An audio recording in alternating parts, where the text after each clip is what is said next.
Tom, we're here. I'd normally start with "Welcome to United Podcast" and do all the shebang, but uh, I won't waste any time. This is a more serious topic, and it's massive. It's the biggest news surrounding Manchester United at the moment. You've got Glazer ownership, you've got transfers, you've got all other aspects of the football club, and there will undoubtedly be a time to go through all of those things. But this story around Mason Greenwood is absolutely the biggest story surrounding Manchester United. So I won't waste any time. I just want to rip straight into it. So before I do that, how are you?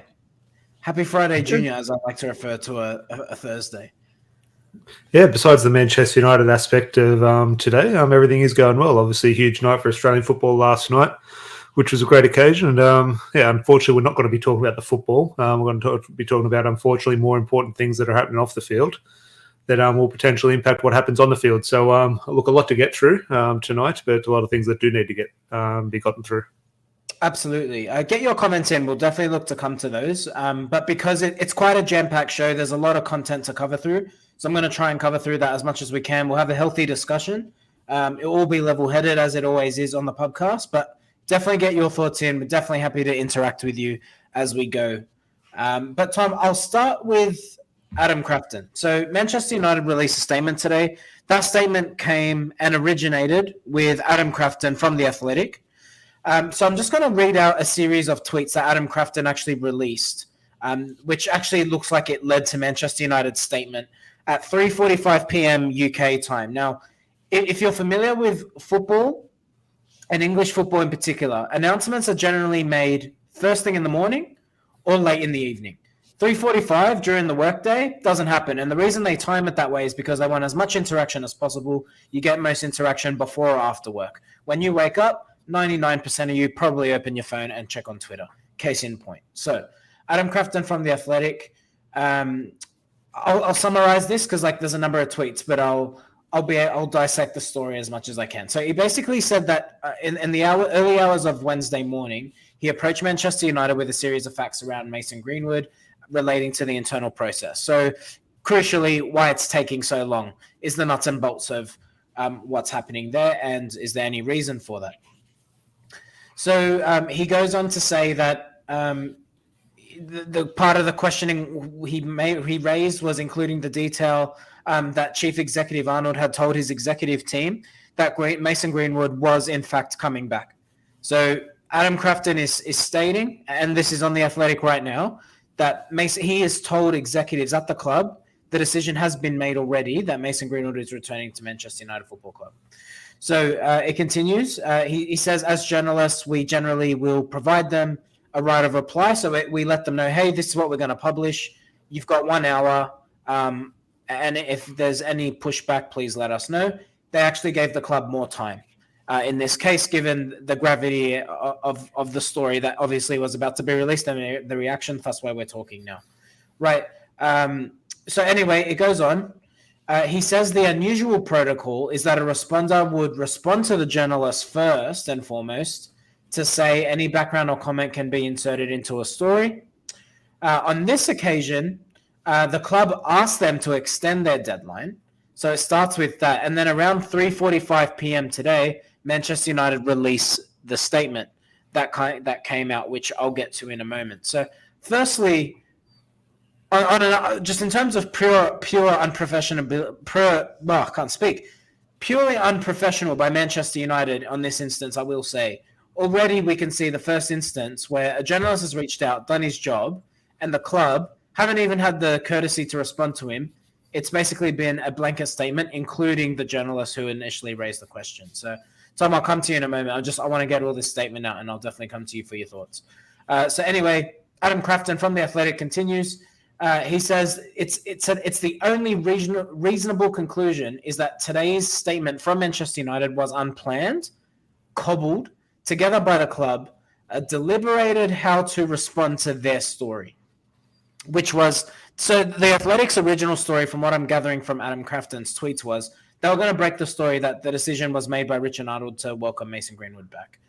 So essentially, and the final point I'll make on Adam Crafton's tweets before we get into United's statement and so forth, he says it's clearly quite annoying from his perspective He felt it was a legitimate attempt to deflect or bury his reporting, or the Athletics reporting, I should say, when they acted in good faith. So, Tom, before I look, well, obviously we'll get to Manchester United's statement in a moment, and I will ask you, obviously, on your thoughts on Mason Greenwood and what we suspect has been the decision. But just reading Adam Crafton's series of tweets today and the concern he had about this statement clearly not being planned, just what does that tell you about the state of Manchester United as a football club? Well, you use the word unprofessional from top to bottom, whether that starts at the Glazers or the CEO or John Murtaugh, whoever. The club in the past has acted very unprofessionally in many aspects, and that's trickled down, unfortunately, to what we see on the pitch. In regards to this sort of running around panicking over the last 12 hours, it tells you everything you need to know about the story and the decision that they have made. They know is the wrong one. They know they're doing what they shouldn't be doing, and they're panicking. How can we sort of spin this? How can we sort of do this on our terms? How can we save ourselves? We know we're doing wrong, but shit, we're panicking. We know there's going to be a backlash. What can we do? The plan isn't to release that statement. So they are panicking, and rightfully so. And that tells you everything about it. Let's get into that. So Manchester United's statement. So obviously Adam Crafton's tweets was about the statement, and I'll paraphrase the statement essentially. Following the droppings of all charges against Mason Greenwood in February 2023, Manchester United has conducted a thorough investigation into the allegations made against him. He says that they've drawn from and heard from numerous people with direct involvement or knowledge of the case. Then he goes on to say that the club has a duty to Mason Greenwood as an employee, as someone who's been at the club since he was 7. And then probably the smoking gun in terms of Manchester United fans has been that they can understand people's reaction over the partial evidence that has been found online. And again, I emphasize the word partial because that is Manchester United's wording, not mine. Again, I'll repeat that final statement.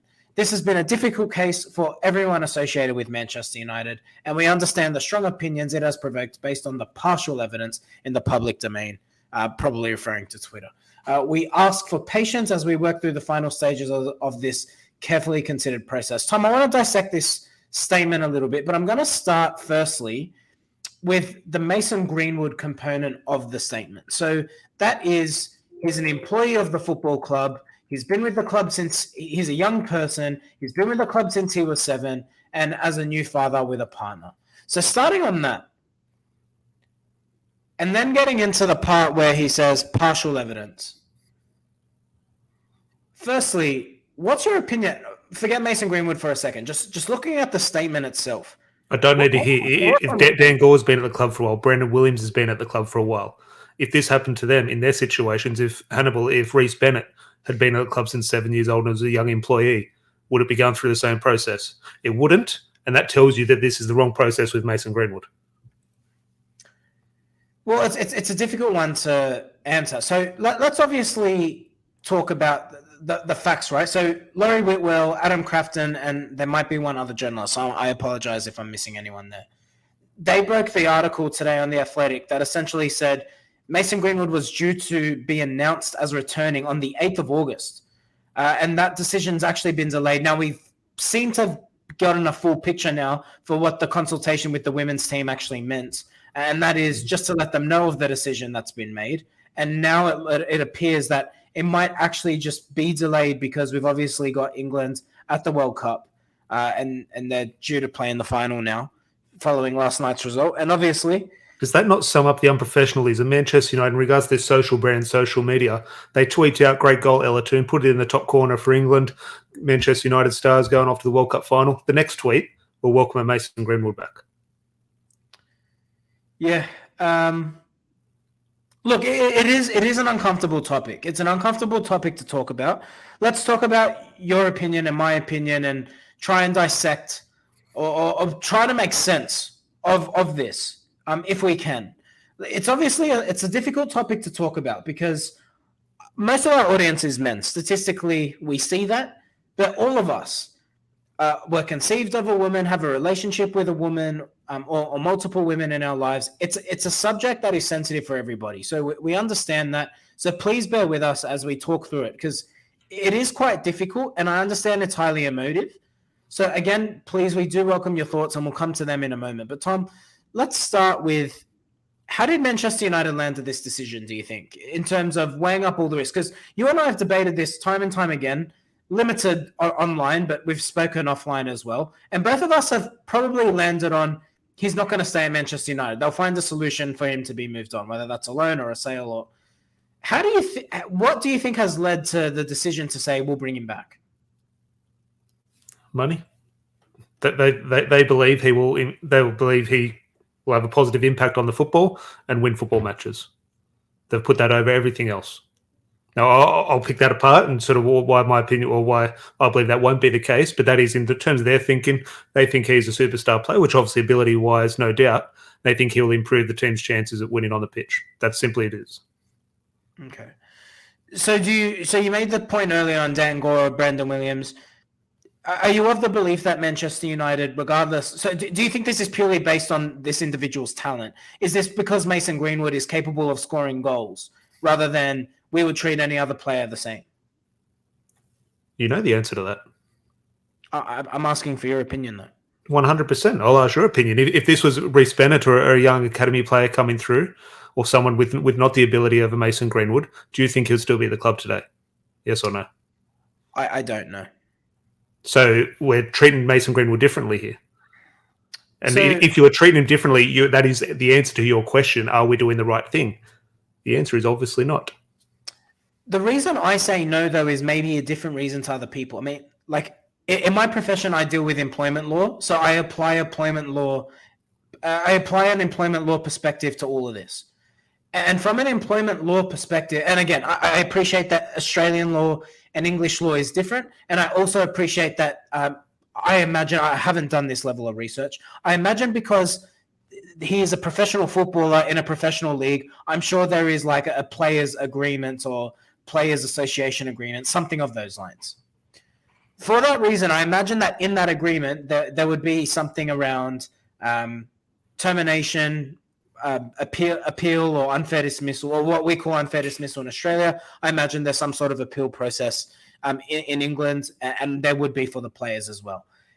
But when you talk about terminating a contract in employment law, generally, and this applies to Australia and the UK, so I can use this example, you're talking about misconduct, but particularly to terminate or end an employment contract, you're talking about gross misconduct. Gross misconduct being serious misconduct. So to say serious misconduct, I would imagine there's something in the contract that says his actions or his conduct have led to reputational damage to the football club. He's brought the club into disrepute, something to that effect. When you look purely at the facts, I'm removing emotion from this. I just want to stay factual for the moment. Purely on facts, I look at this situation, I see horrible photos. I hear horrible audio. The audio is horrible, and the audio is probably the smoking gun for me. The photos, I mean, I can post a photo of me bleeding and say, you did it. I could also post a photo of me bleeding and say, my neighbor did it. But there's no real hard evidence to that. The audio, though, is very difficult to unhear, and that's the bit that I'm feeling a little bit unsure about. But in the grand scheme of things, I think Manchester United would have a very difficult case to argue in court to terminate his contract. So I believe it's not about the legalities of it fully. If he is he's not innocent, but if he's an innocent man in the eyes of the law, which he is, yeah, he has that legal right to go and work, whether that be in Manchester or wherever. Obviously, he has that right. We're talking about what's best for Manchester United. Phil Jones had a right to play for Manchester United. He didn't, because Manchester United didn't trust him with his injury record, so he sat on the side. He had a right to play. We didn't terminate his contract, obviously, because that would have been wrong. That would have been illegal. It will be illegal to terminate Mason Greenwood's contract now. We're talking about what's best for Manchester United. I take your point, but I take your point on Phil Jones. I think they're very different situations, though. Like, if Phil Jones was injury ravaged, I think there was a way to actually keep him on the outskirts. When you've got someone who's fit and at a prime age, like Mason Greenwood's 22 years of age, which is terrifying to think about because I feel like this saga has gone on for 10 years. But in reality, he's still a very young man who's got his career ahead of him. And then so in that scheme of things, they can't have a 22-year-old who is yet to reach his footballing potential sitting on the sidelines doing nothing. It's the club simply can't afford to do that. Afford Manchester United. We're making a financial decision based on this. We're putting that, and look, I understand it, big business, and that's how businesses like this work. I'm fully aware of that. But we're literally there. I'm not saying you're doing this, but the club is literally putting their financials over the better of the club and the morals. What do you make of the part of the statement that talks about the club has an obligation to support Mason Greenwood in terms of he's a young man, he's now a father, he's been at the club for a long time. Do Manchester United have a duty to Mason Greenwood's welfare? And if the answer is yes, then how far do you think that should extend? Look, legally they do, and by anyone, like if they're... Yeah, but you you do. and I are talking about morals and ethics here. I'm playing the devil's advocate role here. We're talking about morals and ethics and what's right in terms of the football club. If we're talking about morals and ethics, do the club have an obligation to support Mason Greenwood? They have an obligation. They have an obligation, should they? They could potentially sort of get rid of the problem and move him on. Suddenly, you're not obligated by that issue. But if we're talking about, so this is my problem with this. If we're talking about ethics and morals, I think it is morally and ethically the right thing to do to rehabilitate him and support his rehabilitation, to become a better man, to make sure he never does anything reckless like this again if he allegedly did what he rehabilitate. We all sort of puff our chest out and say, oh, that education and rehabilitation, second chance. Someone who does this is going to do it again. People who do this, it's not a mistake. Well, we can sit here, maybe he'll be a changed man. He's not. Someone who does this does people it. Can change. I don't, not people who do this. Well, no, they don't. Like, I could never. But I think that... See, this is where maybe you and I differ a little bit. Like, just in principle of life, I believe in second chances. I'm not going to be friends with someone who puts his hands on a woman. I'll never support that person. But does that person deserve to like be ridiculed by society and not have an opportunity at employment, friendship, relationships? I don't sit in that. I don't sit on that side of things. Have that. Not at Manchester United. Go do that at Coventry. Go do it at Middlesbrough. Go do it at Atalanta. Go do it at Roma. Manchester United. But this is where I have to bring the legal points back in, Tom, because legally, sell him. How does Manchester United get? How does Manchester United sell him to Coventry? How does that story unfold? How does that eventually? Obviously, no club in England is going to touch him because of his obviously issues. But sell him to a club in Europe. They will, in terms of the different cultures, they will gladly accept him. Say $5 million for Mason Greenwood. Where do we go to from here? So, how does Manchester United integrate him back in?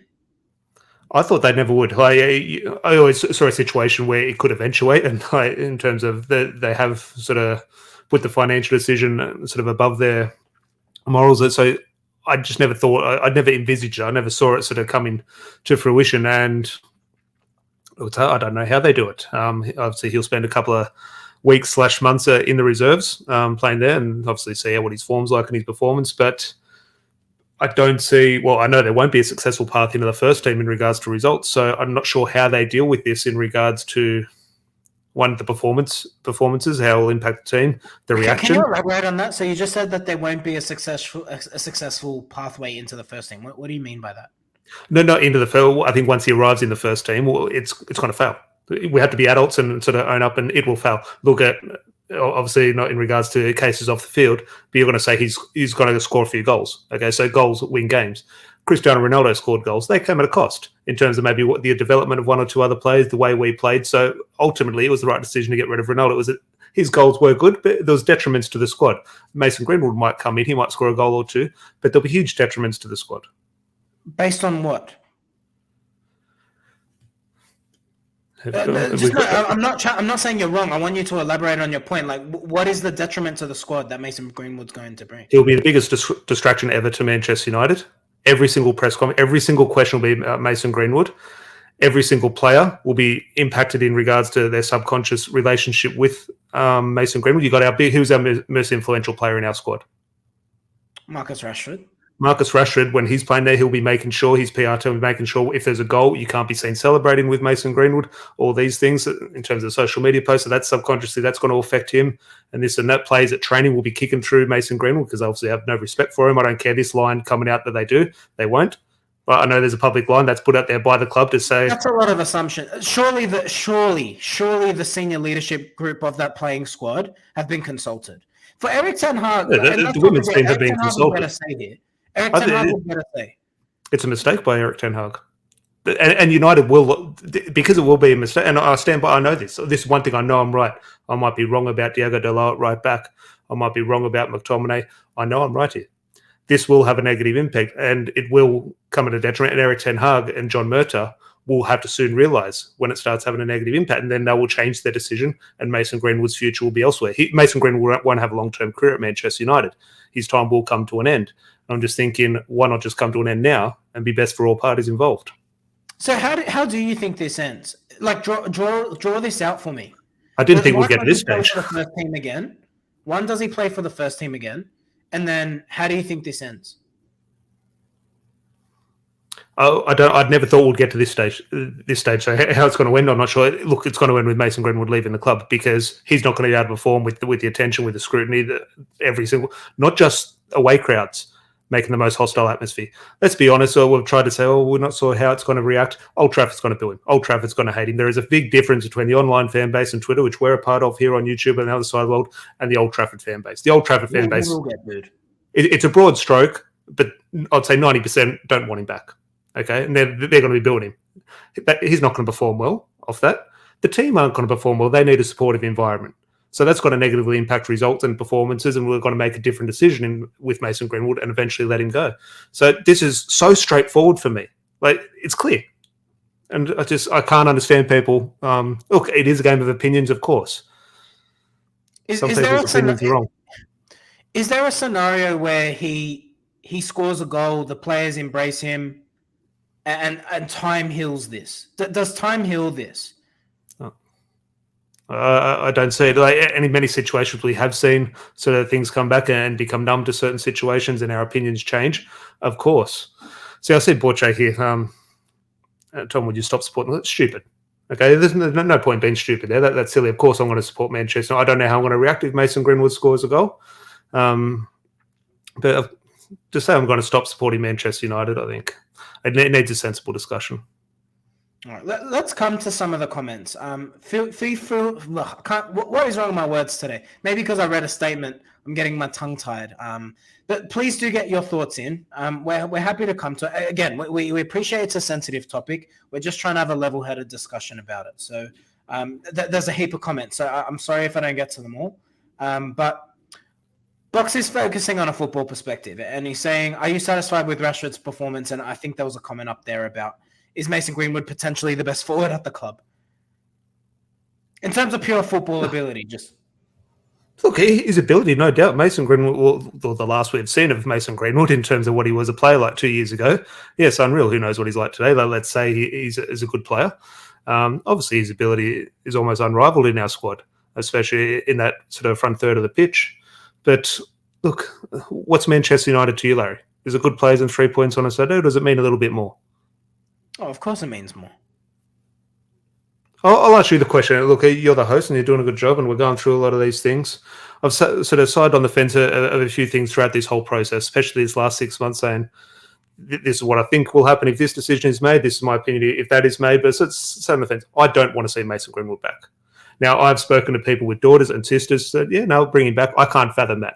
If this happened to someone in your family or someone in the chat's family, their sister, their daughter, I believe they would have a different opinion if they're supportive of Mason Greenwood. So I'm just thinking all these decisions were saying, well, because of this. If you're asking those questions and making ifs and buts, that's proof it's the wrong decision. Now, Gordon Hill has come out and admitted, or Mason Greenwood admitted to Gordon Hill that he has done this. So he can't come out and say and deny it and be innocent. And I'm just thinking, to compare it to Cantona, what is Borche on? Sorry, Borche, I love you, but compare beating a woman and an attempt at, well, I don't want to use the R word, but doing what he did to his missus, comparing to kicking another guy. If you compare that to beating a woman, I'm not saying you are, but fuck hell, mate. That's embarrassing in my opinion. It's a difficult one. So, I mean, You can't compare Eric Cantona kicking a man. no. That's not. When I say it's a difficult one, I'm making a separate point. I'm not comparing the two. I don't think they're like for like at all, to be honest. How does this compare in terms of world? So I'm just trying to think. Like, so again, I know Manchester United's a different beast, and I wonder if Mason Greenwood played for another football club. I won't say other football clubs' names because I don't want to. It's just I feel like that's the best run club in the world did this the other day. Got rid of Benjamin Mendy. Yeah, but he was off contract. I mean, I think that's a little bit. His contract expired, and you saw the players support him. You saw that's fair. And I think that charges were dropped in a different situation to the Mason Greenwood situation. The Mason Greenwood was a clear domestic violence case in terms of it was very clear. The act was committed. Benjamin Mendy got accused of similar. Yeah, but then it was dropped in terms of, I'm not sure the legal terminology, but everything was sort of retracted. Mason Greenwood never actually went to court. So I'm just thinking that Mason Greenwood, it was a very simple case of he's committed the act, charged, obviously his partner then fell pregnant. She obviously wants a father figure in the life and the money that Mason Greenwood would obviously provide. Charges dropped. And it's a simple case. Very simple. I don't think it's fair for us to say that. I get it. Like, look, I can see it. I know this is an emotional topic, Tom. But most of us can assume what we believe has happened here. But I don't think it's fair for us to sit here and assume what her emotions are. Maybe she genuinely loves Mason Greenwood. I don't know. But because I don't know, I don't want to lean on the side of, oh, well, she fell pregnant with him. He's got money, and it's as simple as that. Maybe she's forgiven him. Maybe she loves him. I don't. We don't know. That's where one of the first charges in terms of the coercive behaviour. This is a textbook case in domestic violence, where the partner stays with the abuser. This is textbook. If you go back to day dot, and the alleged victim's father's comments 1 or 2 days after this broke were so strange. I remember saying to you at the time, I'm like, Tom, this makes no sense. Strange, or tell you the whole story in regards to why they're still together. If this was a false accusation, Borche here, if this was a false accusation and someone accused you of that, would you stay with that person? Yeah. Answer. Larry, I'll throw it to you. If this is a false accusation and Mason Greenwood hasn't done this, would you stay with your partner? No. Yes or no? Well, he's an effing idiot then. We might as well get rid of him because he's got to make a stupid decision in the future. Yeah, it's definitely a difficult one. It's definitely a difficult one. Box, Greenwood abusing women, Qatar, the history of women being abused, classed as second-class citizens, both involve money, no false equivalence. But then we come back into the Qatar debate. Like, where do you draw the moral line? So we're happy to be bought by Qatar, who have endless amounts of cases of sexual assault. Have I said I'm very happy with Qatar buying Manchester United? No, we're not. But I'm sure if most of us who are asked, do you prefer Jim Ratcliffe's bid or Qatar's bid? I think 99% of us have been saying Qatar, and have been on this video saying Qatar. I'm not saying we're wrong, and I'm not saying I'm wrong, but it is a valid point to be made that we pick. Yeah. This isn't, again, I think society picks and chooses when morals are okay and when morals aren't. I had a conversation with someone today, and I made this point. If someone was in the street, if there was a parade for Christians, and Christians were walking around with big crosses yelling, Jesus is coming, you're all going to hell, for example. Now, when we see those people in the street, all of us scoff and laugh and we ignore them and we walk away, right? If there was a parade of those people, we would all, or most of society would be like, they're very strange. We don't want anything to do with them. But then we have events like Mardi Gras, which is celebrated. So, like, do you get my point? Like, society picks and chooses when things are appropriate and when they're not appropriate. So we will reject people who are devout in their religious beliefs, but if they dare put it into the public eye, we're gonna squint and put our nose up at them. It's what Manchester United have done here. They've said, if you abuse women and you're no good at football, you are gone. If you abuse women and you are very talented at football, hang on, we might keep you around. It's exactly the same thing. But we haven't had that case yet. So I mean, I'm trying to play devil's advocate here. Yeah. But we haven't had an instance at Manchester United where it's happened to a lower profile player to really point to. I tend to agree with you, by the way. I do believe Mason Greenwood's talent is coming into this. This is a huge reason why I stand firm in one of the many reasons why I don't want to see Greenwood back. Because I'll tell you what this does do. You're talking about contractual law and everything. He does this and comes back. They can't sack a player doing it next time. If another player in the under 18s or 20s or a first team player does this, they can't sack him.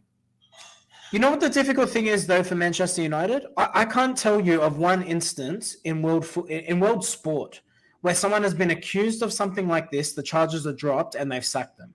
So Manchester United equally would have been setting a precedent the other way. And I think... in regards to Saka, I'm fully on board with your point in regards to the inability and to sack him. Obviously, you can't sack him in regards to what has been done in the eyes of the law, no doubt.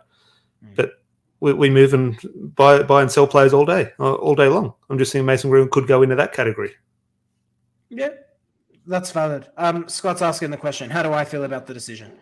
Not the decision. I'll throw the question which I was going to start with, and we went off sidetracked. I've said I don't want, and it's not a think or what's best or my opinion on this. I'm going to have to deal with it. Mason Greenwood's lining up on the right-hand side. I'm going to have to deal with that however I'm going to deal with that. I don't want to see that, though. In a want, and you don't have to answer this now in terms of, obviously, the official decision hasn't been made sort of thing, but do you want to see, again, you don't have to, I'm not putting you on the spot too much, feel free to deflect, but do you want to see Mason Greenwood play for United again? I don't want to see him play. My whole... You've accepted he's coming back. Yes. I said this to you. I said it to you a few weeks ago. I couldn't see that. No, I couldn't envisage it. I don't want him back. I think it's the wrong. It's really difficult. So when I talk about a second chance, look, I think if someone said to me like, "What's the perfect scenario?" Because I a moment ago said I believe in second chances and rehabilitation. I think playing professional football is an honor. It's something that all of us dream about. Millions and millions of young boys and girls dream to play professional sport at any level, let alone the Premier League, let alone Manchester United. It is a privilege to be afforded the opportunity to do so. A second chance might mean you get to have a job, you get to have a stable life, you get to earn your living just like you and I do.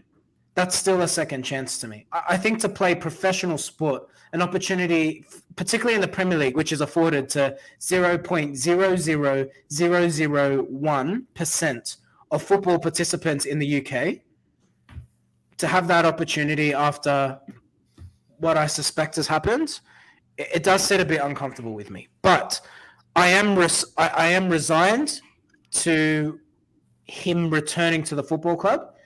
So I'm now taking the position of, if that is the club the football club has chosen, which I do not have a say in, I hope he becomes a better person for it. I hope he rehabilitates.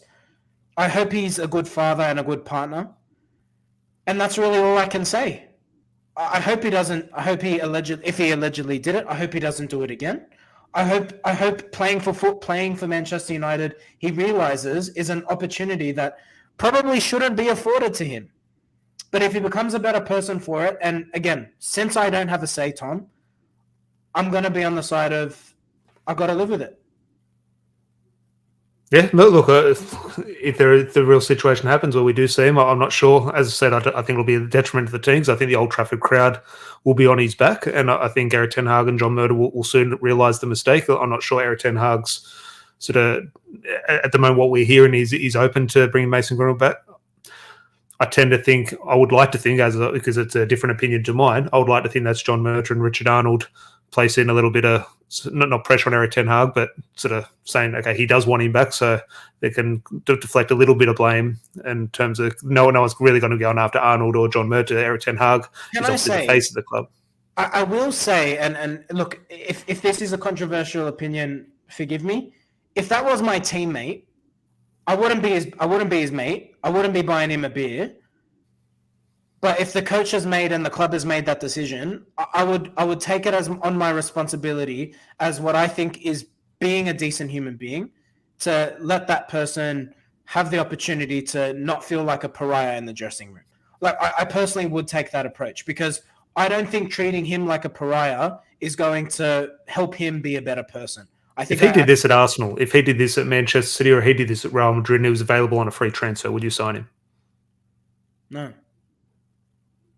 But I'm talking purely from the player's position. But would you welcome that? Would you welcome that player into the dressing room if he was at another club and you knew the character, or you don't know the person, but you know what he's done? Would you be happy welcoming him in that dressing room? Because this is a different dressing room to the one he left.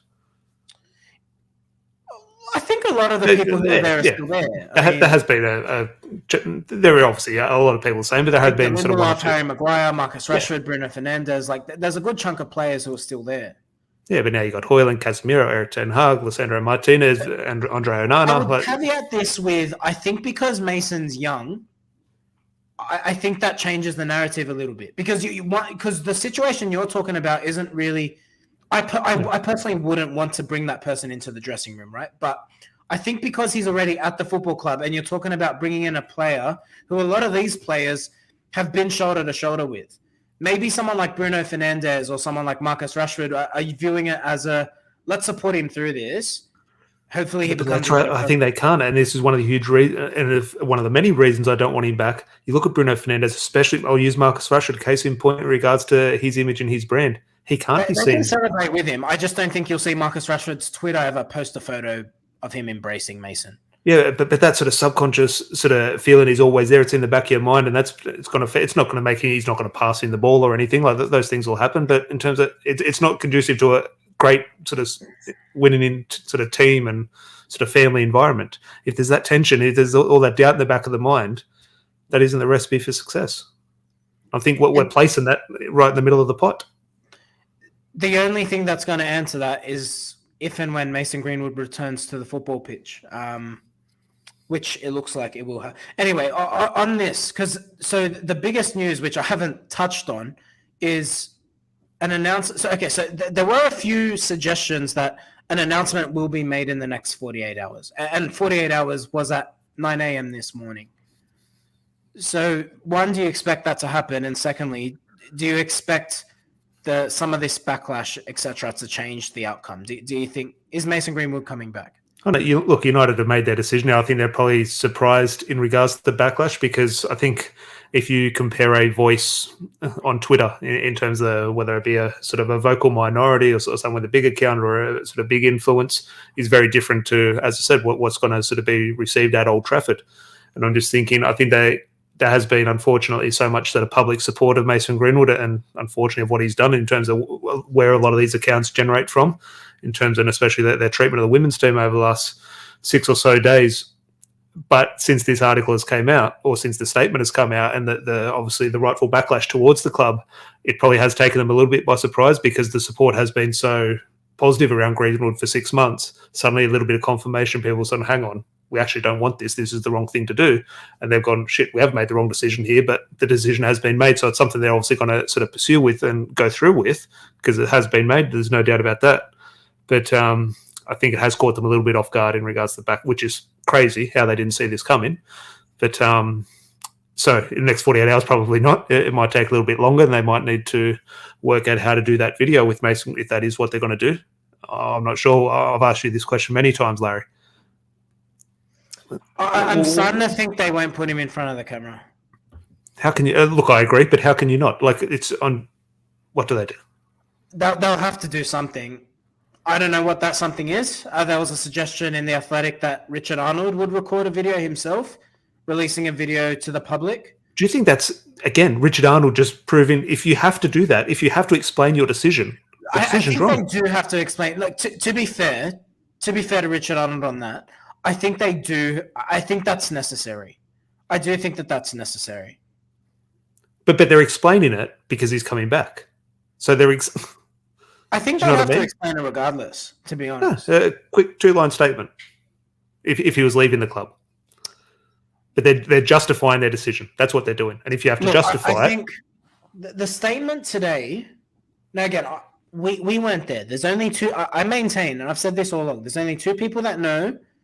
There's only two people that know what happened. But the Manchester United statement today to say partial evidence. I'm wondering, do they know something we don't know, or have they been given something that we're all completely oblivious to? I don't know.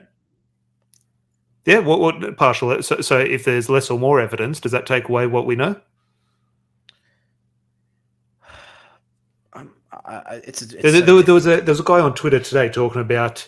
He's talking, I want to see Greenwood back because I don't want to see Anthony playing. That was one of his reasons. And then the other reason was, who knows, maybe she provoked him. So it's okay that he hit her back. I don't care if she provoked him or not. No, but a lot of people unfortunately do. Yeah, that's a bit one. Sorry guys, Mason is a quality player, so we've decided to bring him back. Please rest assured that it is a rubbish player that does this in future. We'll get rid of him. It's a laugh. It's not. Is it wrong? Probably not. To be fair, It's a really difficult one. My lasting issue before you wrap up, it goes back to Gordon Hill, because Mason Greenwood has admitted to Gordon Hill that he's done it. I don't care. He's not guilty. Innocent charges dropped or anything.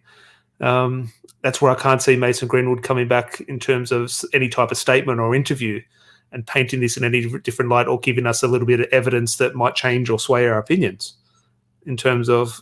But again, I sit here and 6 weeks ago, I didn't see this situation arising where United will come to this decision. So I can't see Mason Greenwood talking in front of camera. In 6 weeks, he might have his own bloody TV show. Who knows? But it's just Manchester United deserve better than this. We're a better club than this, and this unfortunately falls at the feet of one person. It's Mason Greenwood. Now that the club obviously has a responsibility to deal with it as well in terms of the aftermath of it. I don't believe they've handled it well, regardless of their decision. If your opinion that he should play or shouldn't play, that's up for interpretation. There is a way to have dealt with this situation, and Man United have dealt with it horribly. And I'm going to ask you one more question. And again, for the purpose of being devil's advocate, because there are people who are probably watching this who are pro Mason Greenwood. There are people who are watching this who are anti Mason Greenwood returning. So just for the purpose of fairness, I do want to ask you a question, Tom. And I may have asked you off camera before, but I do want to ask you here.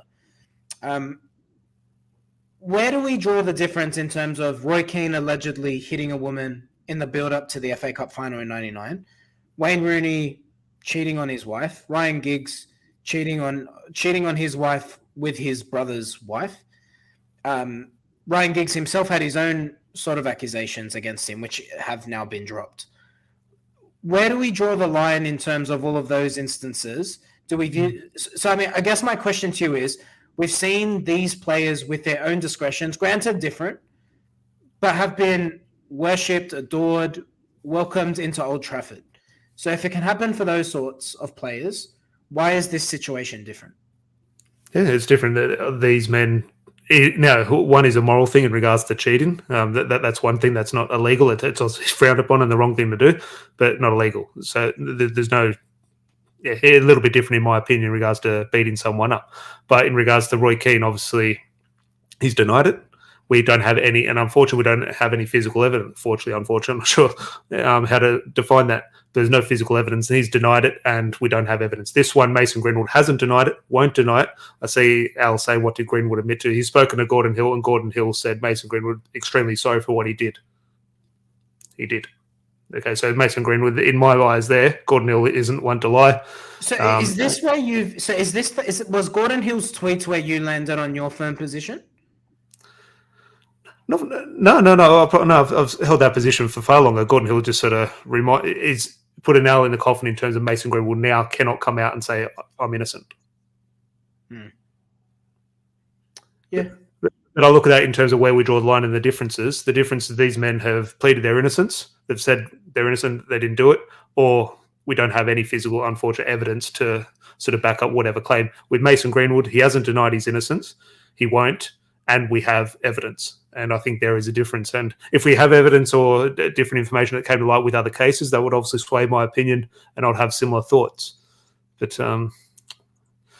it's a tough one. It is a tough one. And on that, I think we will leave it there. We will do a Spurs preview. I can't wait to talk about football again, Tom. Hopefully not long. Well, when we Saturday night for United, they play on Saturday or Sunday? I'm pretty sure Sunday morning our time, which would be Saturday. Yeah. Tottenham away, which, God, we talk about this being a tough topic. Tottenham away, whatever we think of them, and it's only Spurs. In terms of the way we performed against Wolves, it's going to be extremely tough. It is only Spurs indeed. I think my favourite player is coming back, but you'll have to wait for the preview before I get excited. Oh, Tom, I'm pumped for it, baby. Martial is going to be our solution this season. I'm just going to stay on that bandwagon as much as I can. But look, a light ending to what's been a very difficult conversation. I must admit, when I hit go live, I didn't appreciate how difficult it would be to have this chat, but I think we got through it okay. Thank you for dissecting it all with me, Tom. I think it's been a very healthy discussion. My last question to you, which I completely agree with your sentiments there. Yeah. Hypothetical situation: Mason Greenwood does play and score a goal. Yes, as I said earlier in the discussion, we're supporting the badge on the shirt and the red shirt going forward. So we gladly take the goal. And is that hypocritical of us? I'm not sure. But in terms of your reaction, do you know? And again, we won't know how we feel until the ball hits the back of the net, of course. But as things stand now, how do you think you react? I'll cheer it because in the moment, I'm supporting Manchester United Football Club. There is a different. It doesn't. If you cheer a goal that Mason Greenwood scored, it doesn't mean you support domestic violence. Yeah. I think we all need to just treat it. I'll just treat it as number 11. Number 11 in the red shirt scored a goal. Yeah, you don't have to like the players. You know what I mean? Like if the club make decisions that none of us as fans can control, that's fine. I mean, I don't like the Glazers, but I still support Manchester United. Now, a bunch of fans decided I'm not going to support Manchester United anymore, and they started their own football club. I bet you a lot of them are very sore inside because they're like, man, I really miss going to Old Trafford. I'm not doing that to myself. I'm not going to let myself... Football is my release from life. Why on earth would I sit there trying to pay attention to which person is scoring the goal just so I can intentionally not enjoy it? I'm not doing that. Football's to be enjoyed. If you're a football fan and Mason Greenwood scores, if you score, I promise you, I'll not look at you and say you support domestic violence because that's not fair to you. Enjoy your football. We all love the game. That's why we're all here. Everyone deserves the right to have a release on the weekend. But let's leave it there. Spurs preview tomorrow. Counting my days. It would usually be tonight, maybe. But yeah, because obviously this news comes to light. Yeah, we will do it tomorrow. No doubt a bit of a Friday night pint and a bit of football talk. Yeah, there is a good chunk of you in here. Thank you. I'm sorry if we didn't get to all of the comments. Look, as you can appreciate, a difficult topic, lots of opinions, lots of thoughts. Hope you've, not say enjoyed the video, but I hope you've been able to have a level-headed discussion and walk away from, after watching this video, with a bit of better idea of what the pros and cons and all the tied-in consequences of this decision might be. But if you are new, make sure you do hit that subscribe button so you can be notified when Tom and I go live tomorrow to do the Spurs preview, which I very much am looking forward to. Nonetheless, Tom, have a great evening. To everyone who's tuned in, thank you. Have a good evening, and we'll see you soon. Cheers. Cheers, mate.